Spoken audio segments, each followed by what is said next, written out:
इफिसियों अध्याय 4 मसीह की देह में एकता।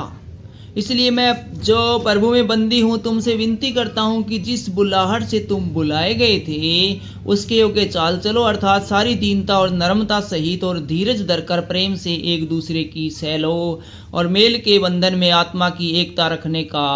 यत्न करो। एक ही देह है और एक ही आत्मा, जैसे तुम्हें जो बुलाए गए थे अपने बुलाए जाने से एक ही आशा है, एक ही प्रभु है, एक ही विश्वास, एक ही बपतिस्मा और सबका एक ही परमेश्वर और पिता है, जो सबके ऊपर और सबके मध्य में और सब में है। पर हम में से हर एक को मसीह के दान के परिणाम के अनुसार अनुग्रह मिला है। इसलिए वह कहता है, वह ऊंचे पर चढ़ा और बंदियों को बांध ले गया और मनुष्यों को दान दिया।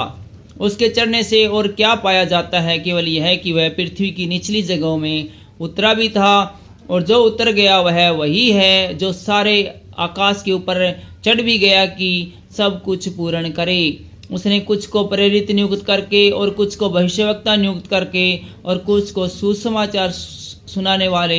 नियुक्त करके और कुछ को रखवाले और उपदेशक नियुक्त करके दे दिया, जिससे पवित्र लोग सिद्ध हो जाएं और सेवा का काम किया जाए और मसीह की देह उन्नति पाए, जब तक कि हम सब के सब विश्वास और परमेश्वर के पुत्र की पहचान में एक न हो जाएं और एक सिद्ध मनुष्य न बन जाएं और मसीह के पूरे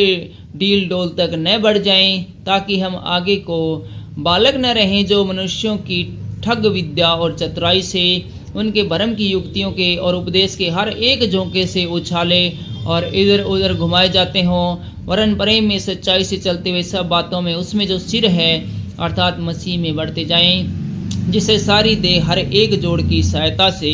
एक साथ मिलकर एक साथ गठकर उस प्रभाव के अनुसार जो हर एक अंग के ठीक ठीक कार्य करने के द्वारा उसमें होता है, अपने आप को बढ़ाती है कि वह प्रेम में उन्नति करते जाएं, मसीह में नया जीवन। इसलिए मैं यह कहता हूँ कि और प्रभु में आग्रह करता हूँ कि जैसे अन्य जातीय लोग अपने मन की अनर्थ रीति पर चलते हैं, तुम अब से फिर ऐसे न चलो, क्योंकि उनकी बुद्धि अंधेरी हो गई है और उस अज्ञानता के कारण जो उसमें है और उसके मन की कठोरता के कारण वे परमेश्वर के जीवन से अलग किए हुए हैं और वे सुन्न होकर लुचपन में लग गए कि सब प्रकार के गंदे काम लालसा से किया करें। पर तुमने मसीह की ऐसी शिक्षा नहीं पाई, वरन तुमने सचमुच उसी की सुनी और जैसा यीशु में सत्य है उसी में सिखाए भी गए कि तुम पिछले चाल चलन के पुराने मनुष्यत्व को जो भरमाने वाली अभिलाषाओं के अनुसार भ्रष्ट होता है उतार डालो और अपने मन के आत्मिक स्वभाव में नए बनते जाओ और नए मनुष्यत्व को पहन लो, जो परमेश्वर के अनुरूप सत्य की धार्मिकता और पवित्रता में सृजा गया है।